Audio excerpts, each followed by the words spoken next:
All right, welcome back to our final week of our summer education series here at Influxer. We're ending it with a bang with personal friend, former colleague. Now he's over at the University of Arkansas doing some really cool stuff. Josh Lenz. He's a professor over there. And if you're not familiar with Josh's work, Josh has done some great pieces of writing in regards to some of the, boy, he's just all over the place. He's done some really great pieces, in a lot of regards to NCAA processes, insurance, it's just such a pleasure to end our summer series here with Josh. And welcome. Appreciate having you. Yeah, thanks for inviting me, Keith. Well, I'll get to, we get a lot of different types of viewers that watch these things. Some of them watch this live, some people watch this recorded. And, we'll get student athletes, we'll get staff members. I think we get a few fans, and we get a couple other lawyers that'll watch this stuff too. And so, I really try to make sure that, a lot of the information is digestible to all, especially student athletes. And I think you've got some great wisdom when it comes to some of the. You're smiling when I say you got great wisdom, but you do when it comes to some of the elite athlete issues that are out there. I feel like, I think even before it was cool to be thrilled about the insurance and all these other types of things that go on behind the scenes. You're really plotting the way for a lot of folks, and I think a lot of folks learn from you. And I'm thinking in terms of like some of the NCAA, disability or disabling. I'm even saying it wrong. Some of the insurance policies that are out there, and I know as some of these issues start coming up, some of the loss of value insurance policies that start popping up, and I think you were kind of on the forefront, with a lot of that stuff, and so hoping maybe you can give us, you don't have to get in terrible detail, but give us a little roadmap of like some of the different types of policies out there that you're familiar with, and that you might be able to explain a little bit for some of the elite athletes that are watching. Yeah, sure, Keith. So, pretty broad question there, but I think most relevant to elite athletes would be permanent total disability coverage, which you hope you never have to use if you have it, right? Because that would mean that you've suffered some type of injury, illness that's going to preclude you from playing your sport again. But then a couple of what insurance folks call riders that can go along with that, that are available now is loss of value, which is kind of was very popular 5 or more years ago. That we've kind of seen that go away, where now we're seeing another rider that's available, of course, for a cost, that would cover specific injuries, but that would not necessarily preclude you from playing again. So that's some of the more common types of insurance coverage that we see today for elite athletes is the permanent total coverage, the loss of value, and then the coverage that is designed to cover specific injuries that take an athlete out for a while, whether that's rotator cuff, something like that, but doesn't necessarily end their playing career. So, when I go to a lot of campuses and got the privilege to talk, and student athletes will ask me a lot of great questions a lot of times, and I've mentioned this from time to time, and some student athletes they ask the question, "What about pre-existing injuries, and how does that type of stuff factor in?" Just to give you an example, let's say somebody was an elite fisherman and maybe they had a bum shoulder they had surgery on, um, and just hypothetical.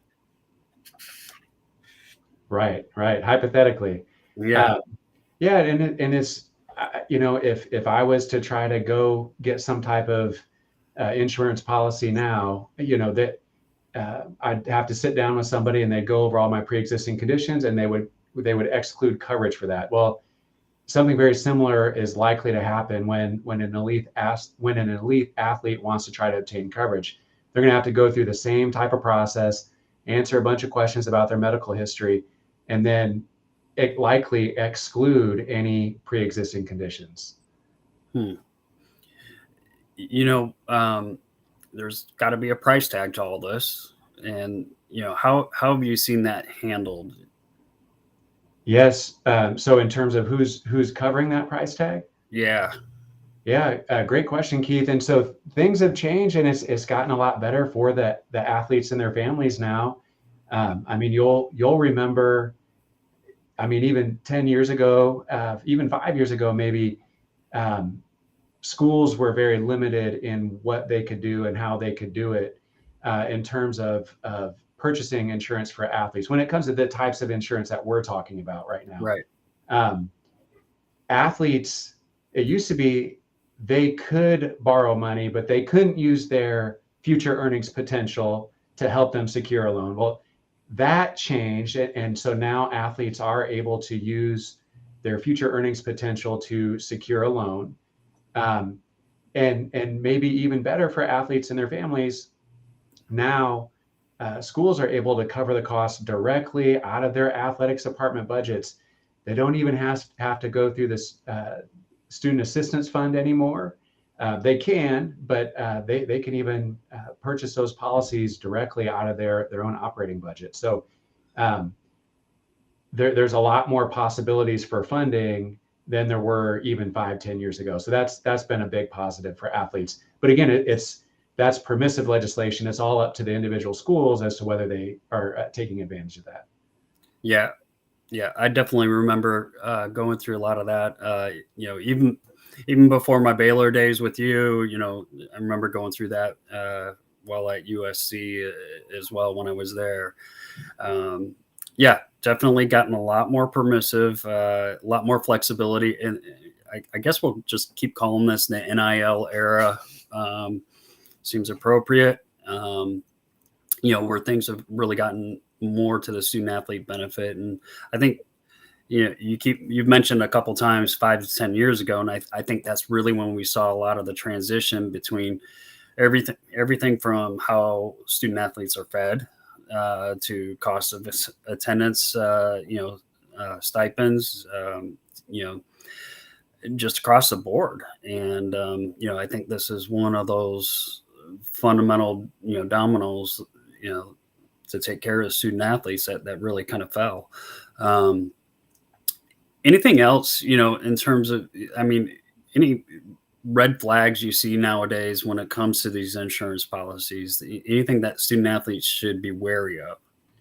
Yeah, and hey, something that you said made me think of something too. Oh, In terms of uh, uh, sources of funding for these types of policies, there's even been a Big Ten school whose NIL collective has purchased this type of insurance for some football student athletes. So, that's something to keep in mind. You mentioned the NIL era. That that's something that an athlete could, do some work for. They could accept that remuneration and not be paid in cash, but maybe have a policy purchased on their behalf. So, again, another potential source of funding for this type of insurance. just the lawyer part of me, the tax part of me, taxable benefit or not? I'm guessing it probably is. Yeah, there's so much I think of this that we don't know yet, but yeah, I think it's probably right to err on the side of caution there, kind of like you said. Yeah. But yeah, lots of potential red flags, and for a while there was, especially when loss of value insurance was more prominent, there was it seemed like almost anybody could and was trying to sell athletes loss of value, and then I think the market has kind of corrected itself a little bit. The market has shifted through time, and now, I mean, people have seen how hard it is to collect on one of those policies, so we're not seeing that as popular as it used to be. Instead, the rider for protection against specific injuries is a lot more common now. But um, it's like with a lot of purchases, um, if it sounds too good to be true, it Right. probably is. There's benefits to shopping around. There's benefits to negotiating, right? I mean, this is a contract that an athlete enters into, and they can negotiate certain things when they're trying to secure this insurance. So shopping around, trying to negotiate, and then, I mean, to me, a big thing that a lot of athletes miss out on is using the resources that they have on their campuses, right?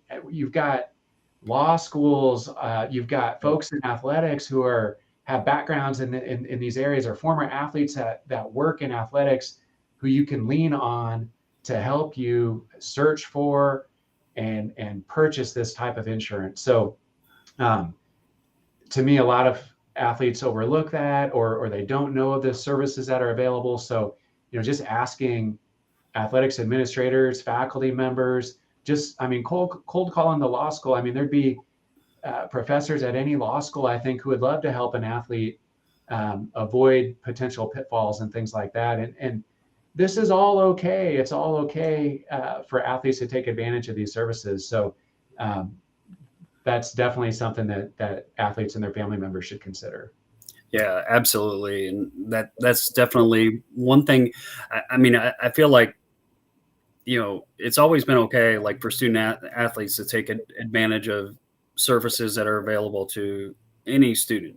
That's never been a problem. That's not been an extra benefit. That's always been one of the positives. And, certainly to your point, I've seen schools down through time that provide, tax services and, stuff like that for the regular student population. I saw a couple schools, grab a few headlines for now starting to offer that to everybody. And part of me is like, well, some schools have been doing that for a long time, but you know, to that degree, I think NIL has been really good because it's promoted some other really cool services for the regular students as well, or at least highlighted them. And I think what you're hitting on, taking advantage, you know, I've got a son and daughter, and when they go to college, I'm 100% going to advise them to take advantage of every resource they can at a university, student athlete or not. And I really, that's one part to NIL that I've enjoyed, is the highlighting of those resources.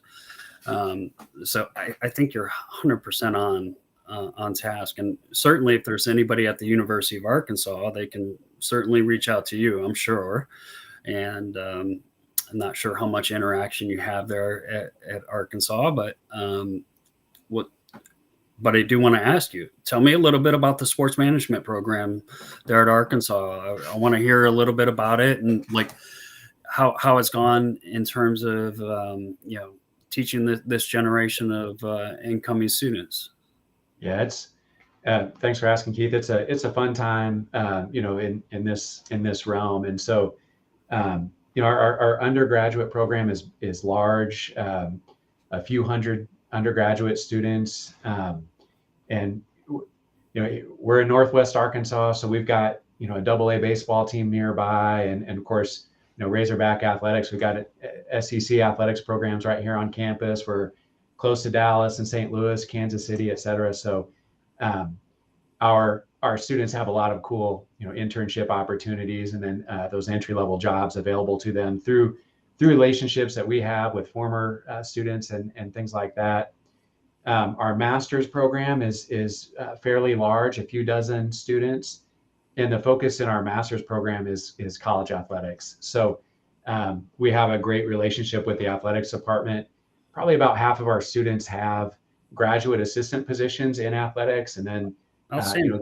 yeah, complete our master's program. So that's great, and I mean, to you know, it's such an exciting time in college athletics with so much changing and so much going on. I tell our students all the time. I mean, there's so many new and different job opportunities now. I mean, you're in one, Keith, that Yeah. you know 5 years ago we wouldn't have dreamed of that. So there's just so many new and cool opportunities, and I tell our students that all the time. And we've got a PhD program as well, where we've got a dozen or so students at any given time pursuing their PhD. So very general at the undergraduate and PhD level, but then very focused at the master's level on college athletics. So it's fun.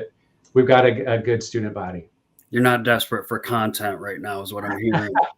I I finished up my syllabus for one of my classes this semester, and I mean, I need more time in this semester, not less. I need more class time. How much flexibility do you give yourself with the syllabus, depending on what's being tweeted about that day? And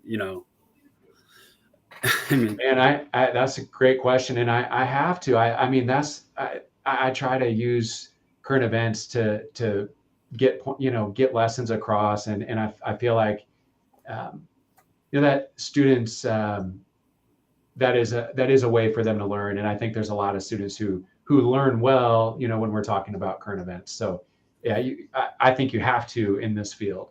yeah, absolutely. And you know, I'm a little jealous that your students get to learn from you. I mean, you've done the great work on the elite athletes, and everything from the insurance to the guidance you've done in walking student athletes through the agent process, and going through all that.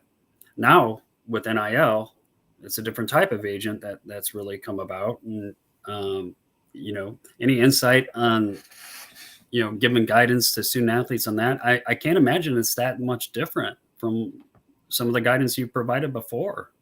Yeah, I think you're right, Keith. And I think maybe there is a few less boxes to check in terms of certification and things like that Right. athletes can check on, right, when they're considering potential representation. But yeah, a lot of the same guidance, right? And again, using resources that are available on campus, right?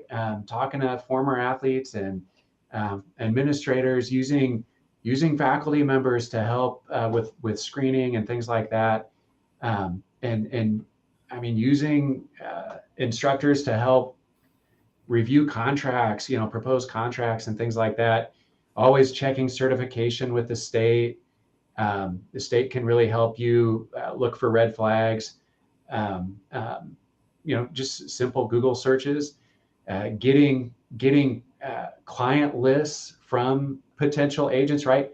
Not only current clients, but former clients as well, and talking to those current and former clients and their family members, right? I mean, Keith, we could probably do a whole separate segment on agent selection and things like that, because Oh yeah, there's so much that goes into it, right? we got a few war stories going into those rooms and sitting in with the agents and some of the elite athletes over time. I know we did a divide and conquer technique, which was often a lot of fun.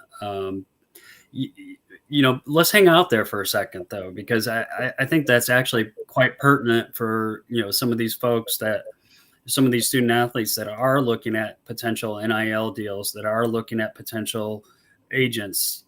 And one of my favorite things when I visit campus and I talk to folks is, what kind of questions you're asking, because I'm not going to repeat your entire 30-minute seminar that you do on this, but you have a great spiel on, the student athlete is the employer in that sense, and they're employing the agent to do their work for them. It's not the other way around.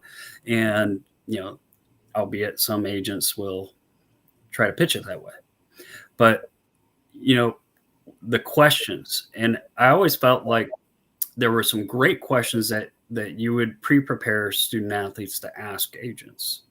And I still feel like some of those questions are pertinent today when student athletes are looking at potential representation in the NIL sphere. This is totally out of the blue, so I'm going to just ask you, do you got any favorite questions you liked or you thought were the most enlightening that elicited, a great response that really, helped guide that student athlete in their decision?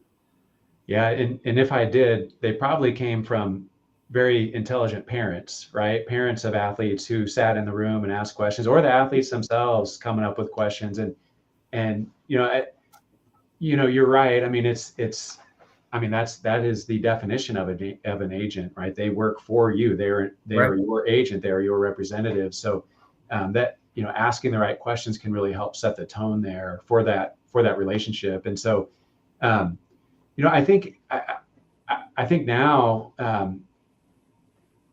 there's a lot with NIL representation. There's actually a lot more wiggle room to negotiate fees, right? I mean, if you're talking about a contract representative, so much of that is there's a very small window of negotiation there. I mean, it's important, but it's a small in terms of the available percentages, and all that's set by the players' associations. But here, I mean, it's almost anything goes right now. I mean, I think that'll change, but athletes can and should negotiate that, right? And they should be talking again to that potential representative's current and former clients and asking them what they're paying, right? Because hopefully they're negotiating as well. And I mean, this is market driven, right? Supply and demand. I mean, if they're asking for way too much, way too high of a percentage, go shop elsewhere, right? There's no shortage of folks that will represent you. So I think that's important. Starting that conversation very early about fees, and again, obtaining that client list, current and former, getting contact information, following up with parents, following up with other clients, for current and former. And then, I mean, really, it's what is important to the athlete, right? Right. Do they want somebody that will go out and get them as many deals as possible? I mean, probably not, right? The athlete has their own brand. And I mean, this is your area of expertise, but I mean, the athlete has their brand. Do they want somebody who's going to go out and try to secure all these deals that conflict with the brand or don't advance the brand? I mean, so I think asking for a plan up front. What's your plan for me, right? Okay, you have all these relationships. What are some good deals for me? Right. When you go into that with kind of your plan, you, the athlete, having a plan, ask the potential representative for theirs and then compare them, because they might have something that you never considered that you like, or they might have something that you say, no way, I don't want to be affiliated with this company or this product.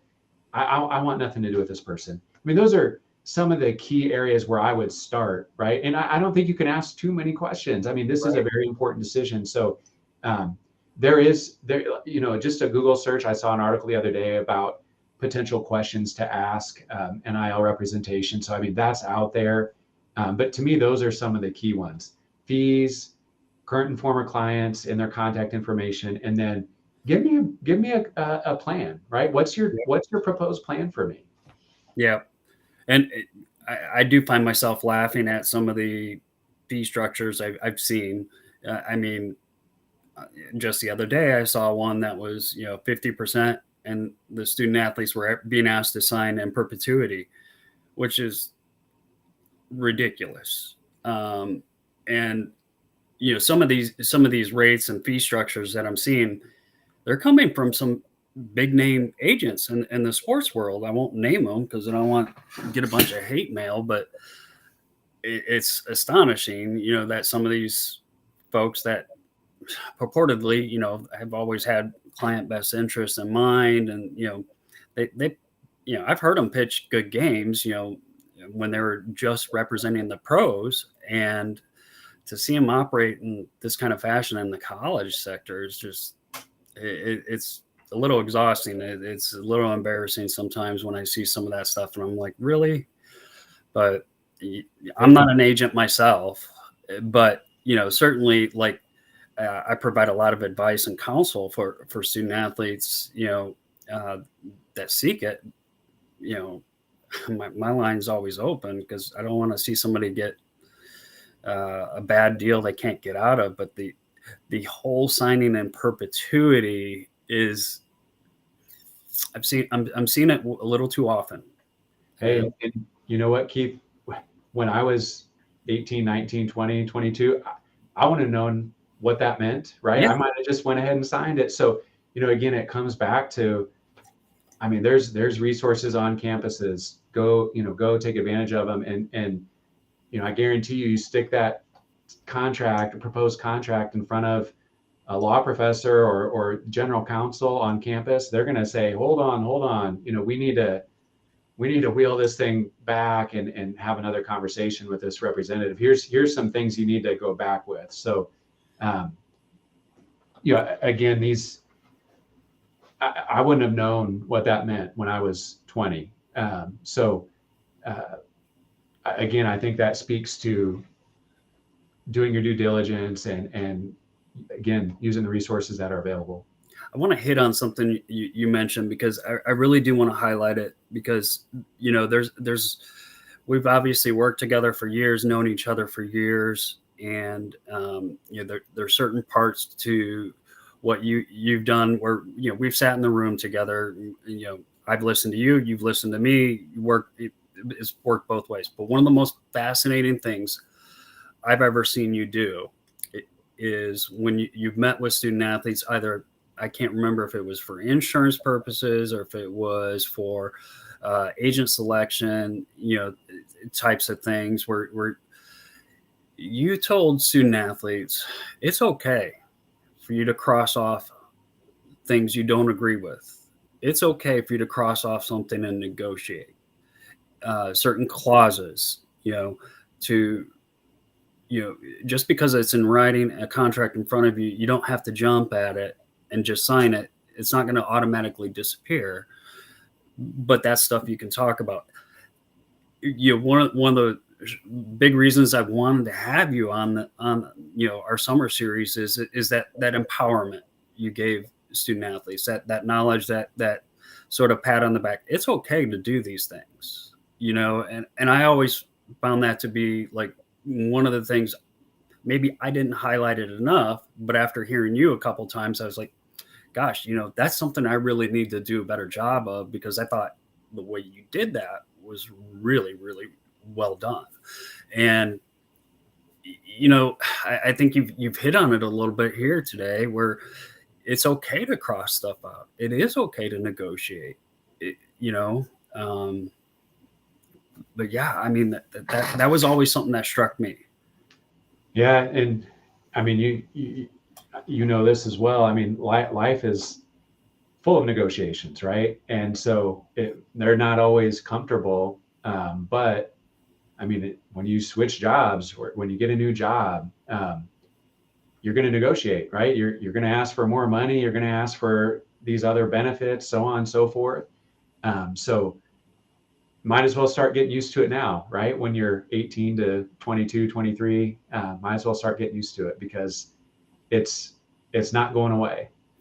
Yeah, and then you get married and have kids, and it's negotiating what exactly is going to be on the menu for dinner that night. And, I never win, but Yeah. I always participate in the negotiation. But yeah, it's a losing battle every time. But that's me as a Cubs fan, though, too. So I mean, I go into it positive, but it never works out really well for me in the end. I'm with you, Keith. I understand. Well, okay, so you've also done some fascinating writing. We won't hang out here too much on it, but some of the NCAA history with some of the violation structures and some of the penalties that are out there, and certainly we're going through a world of changes right now in terms of what's being discussed at the NCAA levels and even congressional levels to some degree. I'm not optimistic anything is going to get passed uh, in the near future. But what are you what are you seeing right now? I mean, we don't have to go into the Tennessee case or anything, but I mean, certainly that one's kind of been recent. But I mean, what are you seeing? You've got a great set of eyes on this stuff. Yeah, I mean you know, it sounds like maybe we'll get, again, not tomorrow, maybe not next month, maybe not 6 months from now, but it sounds like we'll maybe move away from the interim NIL policy that the NCAA put out there, and have some more concrete, permanent regulations, and and along with that, maybe some um, cracking down on schools or collectives that might not be following the interim guidelines, and the guidance that's come out since then. So I think you said you're not optimistic that we'll see some federal legislation. I wonder if maybe the NCAA is starting to come around to your position and realizing that maybe they need to do this themselves. And so I think we're going to see some more permanent regulations here, uh, maybe several months from now. Yeah, I mean, I say that with little bit of I don't know. I've had a few politicians that I've had conversations with that are part of their, I don't know if you even call them think tanks, or some of their idea storms or clouds or whatever you might call it. But oftentimes what I found is what I put into it or what I've heard on the front end 6 months later is completely different. And I'm like, wow, how did we get from there to there?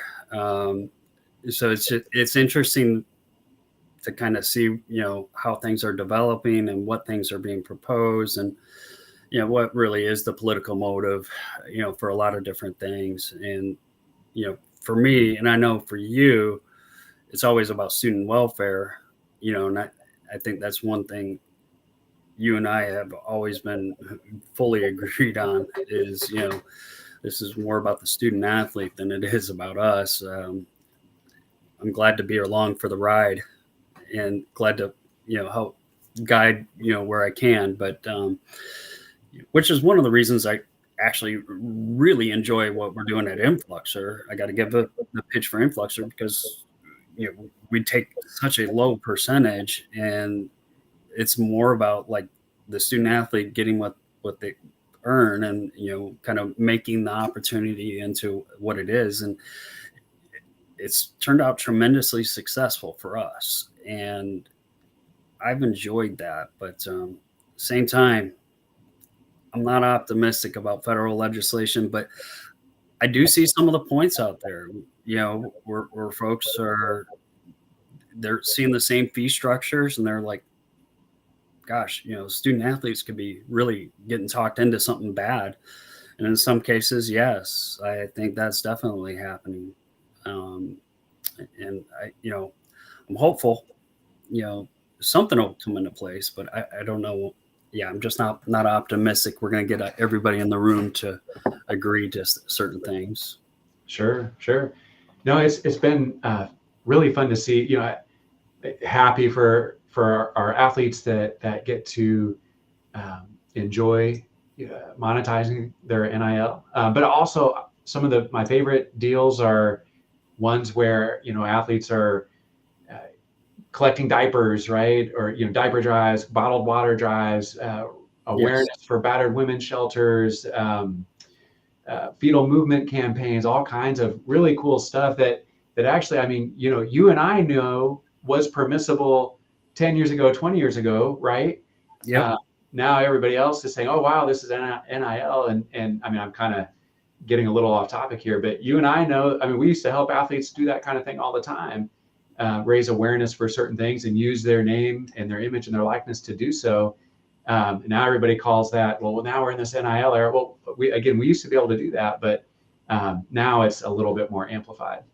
Yep, exactly. And yeah, you're 100% right, because there was a lot of that stuff happening. It didn't get that same headlines or same, you know, tweet mentions or, whatever, social media platform you're on. But yeah, it didn't, NIL didn't make that possible, you know, and I do see that a lot of times. And I probably have the same smirk and grin you have when you read that stuff. And it's like, really?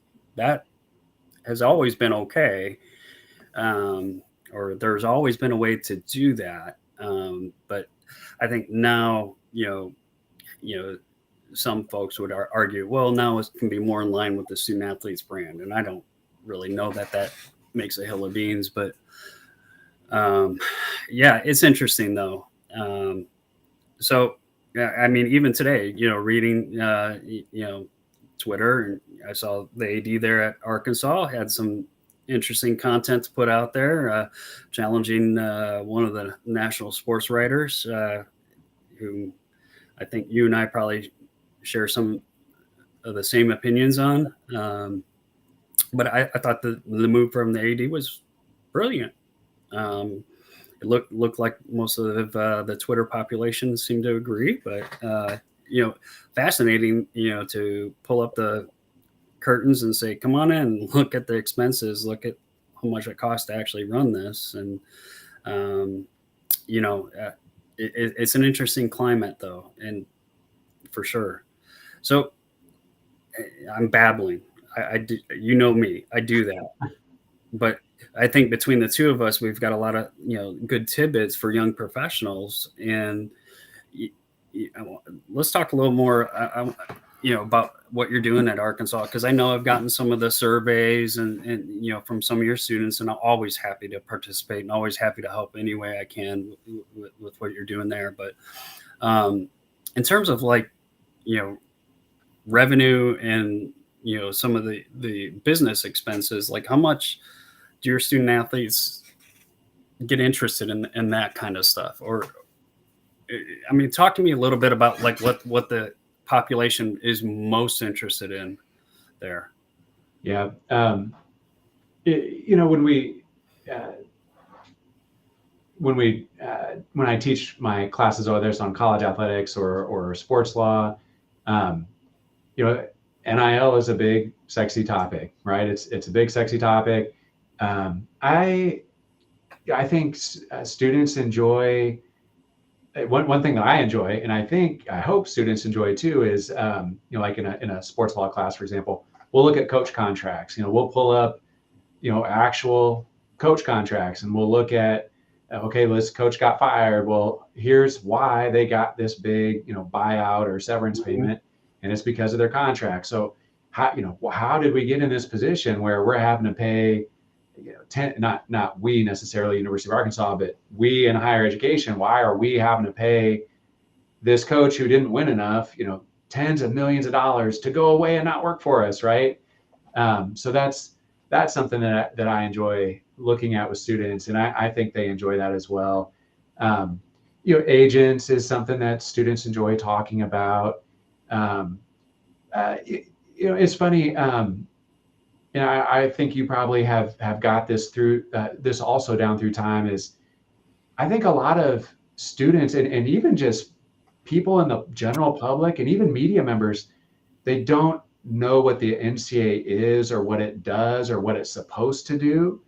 And they see a headline and they make conclusions about the NCAA as this big, evil, greedy entity. And um, Keith, I think we're similar.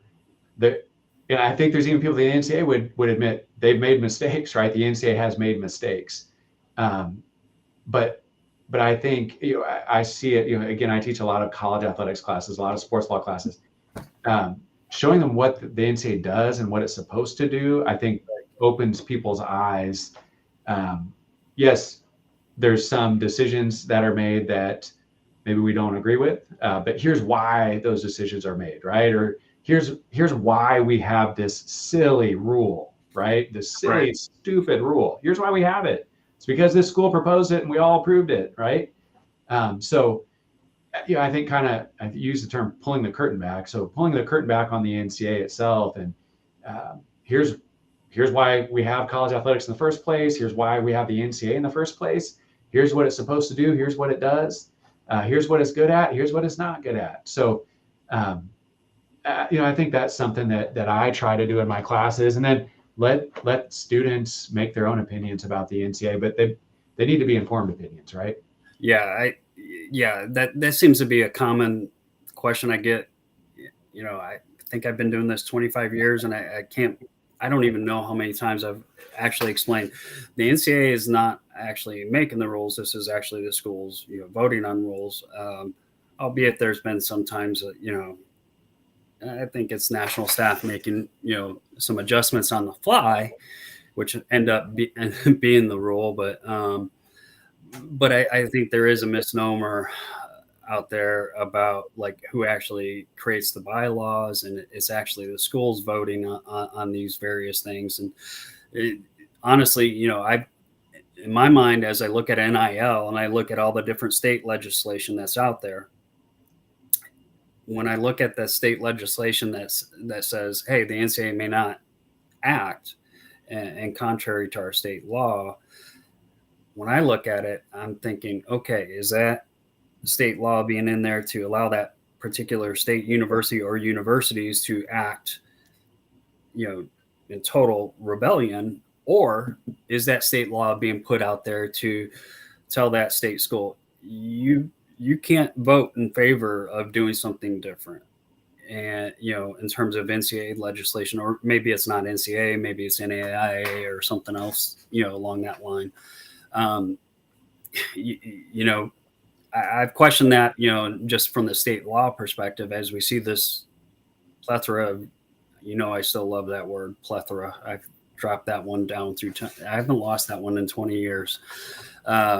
We got this, all these different state laws, and I kind of wonder that, from the state law perspective, is this the state legislators actually saying, yeah, state school, you can't keep voting this way, in terms of NCAA rules? But I might be giving too much credit to some folks and being that detailed in the thinking, but definitely something I've thought about. Oh, those state laws are fascinating. I mean, and including in our state, and a few other states where like you said, that they've told the NCAA it's illegal for you to come in our state and do an investigation or try to enforce, Right. your NIL rules. I think that's a fascinating move, with some potential significant ramifications. I mean, the argument on the other side is, well, the NCAA is a voluntary organization, right? We choose to join it, so we're beholden to its rules. And now you're telling us on our campuses, well, no, the NCAA rules don't apply in this area. So, it wasn't. I mean, you'll remember, Keith, it wasn't that long ago. I mean, the NCAA had enough power that it would say, okay, state legislature, if you're going to take this position, and usually it had to do with something that it deemed discriminatory, they say, okay, well, you can't host championships in your Right. state anymore. We're not going to have any championships in your state. And the NCAA was very successful at getting state legislatures to change their laws by making that threat. I mean, as recently as 7-8 years ago. Yep. So I don't know that the NCAA is in that position anymore. But we could see a battle, if school decides to try to take advantage of its state law and the NCAA comes down on that school, we could see a battle between the NCAA and a state. And I think there's a lot of really interesting arguments both ways. Great. Okay, I promised I'd keep this to 45 minutes. We've taken 45 minutes of your valuable time there, but I do want to highlight a few things. If we do have any Arkansas student athletes, take advantage of Josh. Could not endorse this guy any more than I already have. I mean, very servant oriented and definitely willing to help. Josh is a brilliant mind. Always be able to bounce you via text or quick phone call or something like that. You're keep doing what you're doing. Love what you bring to the industry. Love that you're continuing to bring it to some of the students out there in Fayetteville, or not Fayetteville, or how you pronounce it.